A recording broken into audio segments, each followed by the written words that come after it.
Hello friends, जय माता दी। थाली भर के ल्याई खिचड़ो ऊपर घी की बाट की, जीमो मारा श्याम धनी जिमावे बेटी जाट की। दोस्तों, राजस्थान के शेखावटी जिला हो, नागौर हो, बीकानेर हो, जोधपुर हो, कई स्थानों पर ये भजन बहुत ही मशहूर है और इस भजन में कर्मा का जिक्र किया गया है, जिसके हाथ से बना खिचड़ा खाने के लिए स्वयं भगवान श्री कृष्ण भी दौड़े चले आए थे। और कर्मा बाई का नाम हमने बहुत बार सुना होगा, लेकिन आप में से कितने लोग इनके जीवन के बारे में जानते हैं। आज मैं आपको बताऊंगी कैसे भगवान श्री कृष्ण खुद कर्मा बाई का खिचड़ा खाने आए थे।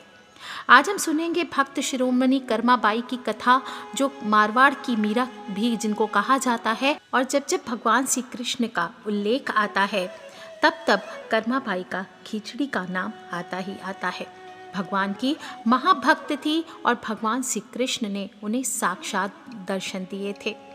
राजस्थान के नागौर जिले के ग्राम कालवा में एक जाट किसान जीवन राम डूडी के घर 1615 में एक कन्या का जन्म हुआ। कन्या का जन्म होने पर पिता जीवन राम डूडी को अत्यंत खुशी हुई और उन्होंने उस कन्या का नाम कर्मा रखा। कर्मा को सभी लोग कर्मा भाई भी बुलाते थे। जीवन राम डूडी स्वयं एक कृष्ण भक्त थे और उन्होंने अपने घर में कृष्ण भगवान के मदन मोहन के नाम से मंदिर बना रखा था, जहाँ वे रोज भगवान श्री कृष्ण की पूजा करते, भगवान को भोग लगाते तथा भगवान को भोग लगाने के बाद ही वो भोजन ग्रहण करते थे। ये उनके घर का नित्य नियम था। इसी प्रकार समय बीतता गया। कर्माबाई रोज अपने पिता को कृष्ण भगवान की पूजा करते देखती, उनको भोग लगाते देखती और भगवान को भोग लगाने के बाद ही वे भोजन ग्रहण करते। यही सब देखते देखते कर्माबाई का बचपन बीत गया। कुछ वर्षों बाद जब कर्माबाई 13 वर्ष की हुई, एक बार जीवन राम को कार्तिक पूर्णिमा स्नान के लिए पुष्कर जाना था। उनकी पत्नी भी उनके साथ जा रही थी। वे कर्मा को भी साथ ले जाना चाहते थे, लेकिन एक समस्या आ गई कि उनकी अनुपस्थिति में भगवान को भोग कौन लगाएगा। इसलिए उन्होंने कर्मा बाई को ये जिम्मेदारी सौंपी और बोली कि बेटी, हम दोनों पुष्कर स्नान के लिए जा रहे हैं, तुम सुबह भगवान को भोग लगाना और इसके बाद ही भोजन करना।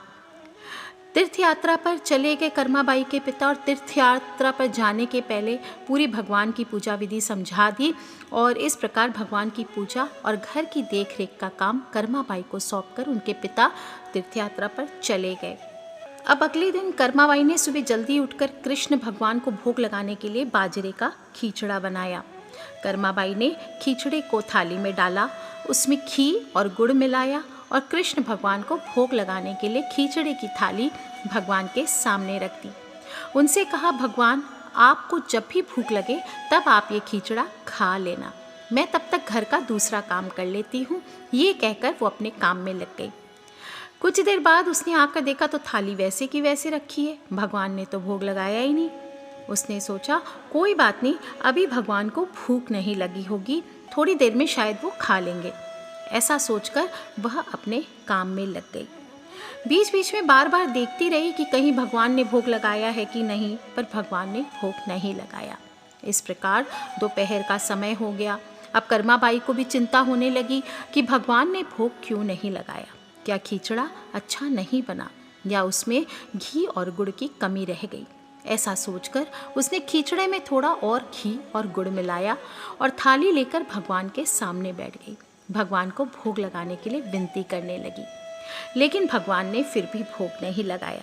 तब कर्मा बाई ने भगवान से कहा कि भगवान, आप भोग लगा लीजिए। आपकी पूजा की और आपके भोग की जिम्मेदारी पिताजी मुझे दे करके गए हैं और अगर आप पिताजी का इंतज़ार कर रहे हैं तो आपको भूखा ही रहना पड़ेगा, क्योंकि पिताजी तो तीर्थ यात्रा पर गए हैं और कुछ दिनों के बाद ही आएंगे। तब तक आपको मेरे ही हाथ से बना भोजन करना पड़ेगा। भगवान, मुझे शतरस व्यंजन नहीं बनाने आते हैं, ना ही मुझे विधि विधान से पूजा पाठ करना आता है। मुझे तो बस ये बाजरे का खिचड़ा और रूखी सूखी सब्जी रोटी बनानी आती है और आपको इसी से कुछ दिन तक गुजारा करना पड़ेगा। मैंने आपके खिचड़े में थोड़ा और ज़्यादा घी और गुड़ डाल दिया है, अब तो भोग लगा लीजिए। इस प्रकार कर्मा बार बार भगवान से भोग लगाने की विनती करने लगी, लेकिन भगवान ने फिर भी भोग नहीं लगाया। तब कर्माबाई ने भगवान से कहा, भगवान, जब तक आप भोग नहीं लगाएंगे तब तक मैं भी नहीं खाऊंगी और आपके साथ साथ मैं भी भूखी रहूंगी। ऐसा कहकर वह भगवान से नाराज़ होकर बैठ गई। दोपहर बीत गई, शाम होने को आई, लेकिन भगवान की तरह कर्माबाई ने भी कुछ नहीं खाया। आखिरकार कर्मा की जिद देखकर भगवान की मूर्ति से आवाज़ आई, अरे कर्मा, तूने पर्दा तो किया ही नहीं, मैं कैसे भोग लगाऊंगा। यह सुनकर कर्माबाई ने अपनी ओढ़नी का पर्दा किया और उसी की छाया में भगवान श्री कृष्ण ने बाजरे की खिचड़ी का भोग लगाया और पूरी की पूरी थाली खाली हो गई। कर्माबाई ने देखा और कहा, हे भगवान, इतनी सी बात थी तो पहले बता देते, सारे दिन खुद भी भूखे रहे और मुझे भी भूखा रखा। इसके बाद भगवान को भोग लगाकर कर्माबाई ने भी भोजन किया। इस प्रकार ये कर्माबाई का नित्य नियम हो गया और रोज़ सुबह जल्दी उठ कर के सबसे पहले कर्माबाई भगवान के लिए भोग बनाती और भोग की थाली भगवान के सामने रख कर पर्दा लगाकर बैठ जाती। कुछ देर देखती तो पूरी की पूरी खाली हो जाती। ये देखकर कर्मा बहुत खुश हुई। इसके बाद वो अपने कामों में लग जाती। कर्माबाई का यही भाव था कि भगवान को सुबह जल्दी भूख लग जाती होगी, इसलिए वह सुबह सवेरे उठकर बिना नहाए धोए किसी विधि विधान में पड़े बिना सबसे पहले भगवान के लिए भोजन बनाती और बड़े प्रेम से पहले भगवान को भोजन खिलाती और भगवान को भोजन खिलाने के बाद निश्चिंत होकर के स्नान करती और घर के दूसरे काम करती। यही उनका क्रम लगातार चलता रहा। कुछ दिनों के बाद कर्माबाई के पिता तीर्थ यात्रा से लौट कर आए। पिता के आने पर कर्माबाई ने उन्हें बताया कि पहले दिन जब उसने भगवान श्री कृष्ण को भोग लगाया तो कैसे भगवान ने सारे दिन नखरे किए और शाम को जाकर के खीचड़ा खाया, और अब तो भगवान श्री कृष्ण सुबह जल्दी भोग लगा के पूरी की पूरी थाली साफ कर देते हैं। यह सुनकर कर्माबाई के पिता आश्चर्यचकित रह गए और कृष्ण भक्त पिता को कर्मा की सरल प्रेम भक्ति और भगवान श्री कृष्ण की कृपा समझते देर नहीं लगी। कर्मा के पिताजी ने सोचा कि जिस भगवान को प्राप्त करने वो तीर्थ यात्रा करने गए थे, वो भगवान उनके घर में ही विराजमान है और उनकी पुत्री के हाथों से रोज भोग लगाते हैं, और मन में ऐसा सोचकर वे कर्माबाई को अपनी पुत्री के रूप में प्राप्त करके अपने आप को धन्य समझने लगे। और उन्होंने कर्माबाई से कहा कि हे पुत्री, आज से तुम ही भगवान की सेवा करना और रोज भगवान को अपने हाथों से भोग लगाना। ऐसा सुनकर कर्माबाई बहुत प्रसन्न हुई और रोज़ इसी तरह सुबह इसी प्रकार जल्दी उठकर अत्यंत प्रेम भाव से भगवान श्री कृष्ण को भोग लगाने लगी। यह उनका रोज का नियम बन गया। कुछ सालों के बाद कर्माबाई के पिताजी देवलोक गमन कर गए। अब कर्मा अकेली रह गई, इसलिए कर्मा घर से भगवान श्री कृष्ण की मूर्ति लेकर अपने गांव कालवा को छोड़कर तीर्थ यात्रा पर निकल गई। भारत में अलग अलग तीर्थों के दर्शन करते करते कर्माबाई उड़ीसा के जगन्नाथपुरी पहुंच गई और जगन्नाथपुरी में ही कर्मा ने निवास करने का निश्चय किया। जगन्नाथपुरी में ही कर्मा ने एक छोटी सी कुटिया बना ली और उसमें निवास करने लगी। अब कर्मा रोज अपने नियम के अनुसार सुबह सवेरे जल्दी उठती, भगवान श्री कृष्ण के लिए बड़े प्रेम से खिचड़ा बनाती और भगवान को थाली में भोग लगाती। कुछ देर में भगवान सारा खिचड़ा खा लेते, थाली साफ हो जाती और इसके बाद कर्मा अपने स्नान ध्यान आदि नित्य कर्मों में लग जाती। इसी प्रकार यह कर्म निरंतर चलता रहा।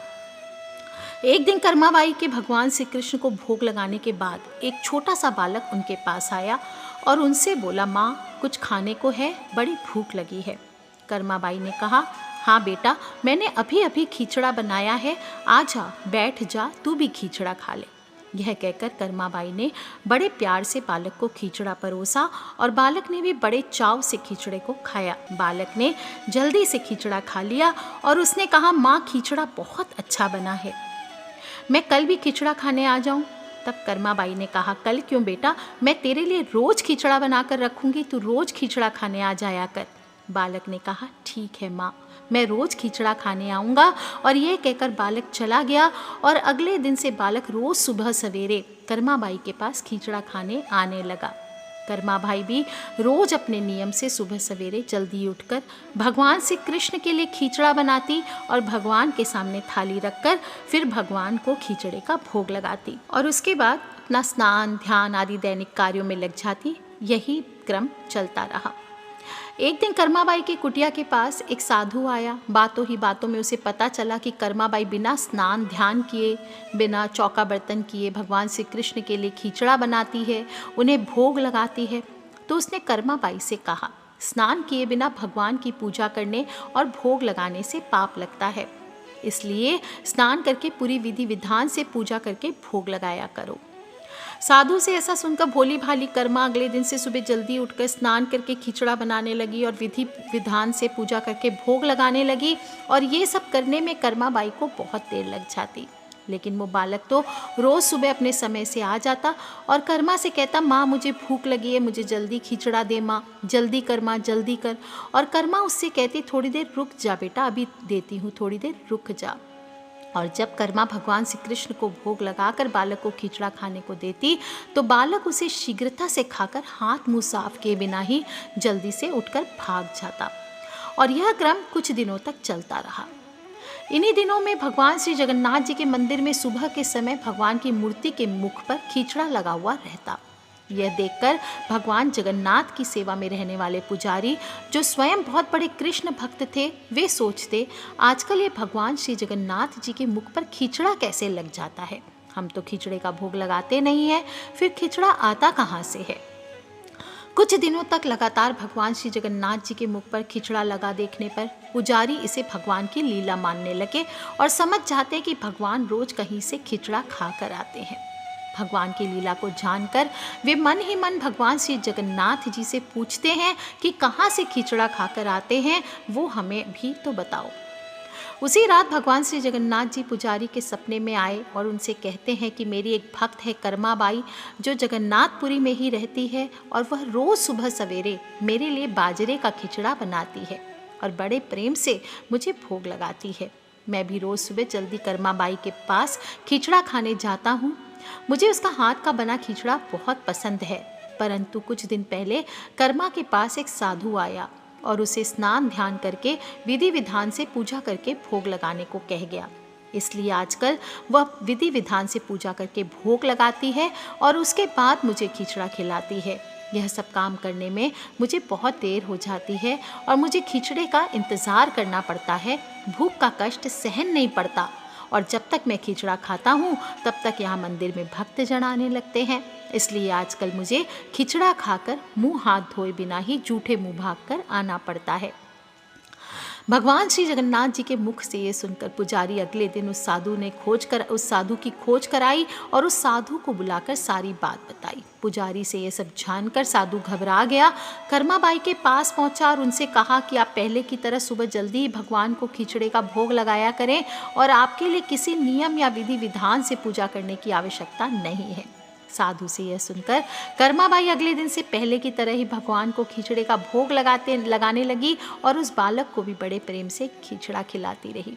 यह क्रम कई वर्षों तक चलता रहा और एक दिन कर्माबाई इस संसार चक्र को छोड़कर प्रभु के धाम चली गई। उस दिन जगन्नाथपुरी के मंदिर में भगवान श्री जगन्नाथ जी के श्री विग्रह के नैनों से अश्रु निकल रहे थे और यह देखकर मंदिर के सभी पुजारी और जगन्नाथपुरी के राजा भी मंदिर में उपस्थित हो गए और प्रभु से विनती करने लगे कि हे प्रभु, क्या हमसे कोई भूल हुई है, कोई अपराध हुआ है जिसके कारण जगत के पालनहार की आंखों से आंसू निकल रहे हैं। उसी दिन रात में पुजारी और जगन्नाथपुरी के राजा के स्वप्न में भगवान श्री जगन्नाथ ने कहा कि आज माँ कर्माबाई इस लोक से विदा हो गई है, मुझ में विलीन हो गई है, परंतु अब मुझे सुबह सुबह सवेरे बाजरे का खिचड़ा कौन खिलाएगा। अगले दिन जगन्नाथपुरी के राजा ने मंदिर के सभी पुजारियों और संतों से राय ली और ये आदेश जारी किया कि आज से भगवान श्री जगन्नाथ जी को सुबह सवेरे सबसे पहले माँ कर्माबाई के नाम से खिचड़े का भोग लगाया जाएगा, जिससे भगवान को माँ कर्माबाई की कमी महसूस कभी ना हो। इसलिए आज भी भगवान श्री जगन्नाथ जी के मंदिर में श्री जगन्नाथ जी के विग्रह को 56 भोग से पहले बाल रूप में खिचड़े का भोग लगाया जाता है, जिसे बाल भोग कहते हैं। सैकड़ों साल बाद भी ये प्रथा आज भी वैसे की वैसी ही चली आ रही है। बोलिए कर्माबाई की जय, जगन्नाथ भगवान की जय। इस कथा को आपको आप सभी अपने बच्चों से, अपने फ्रेंड्स, फैमिली, मम्मी पापा, भाई बहन, बच्चे सभी लोगों को सुनाए भी और खुद भी सुने।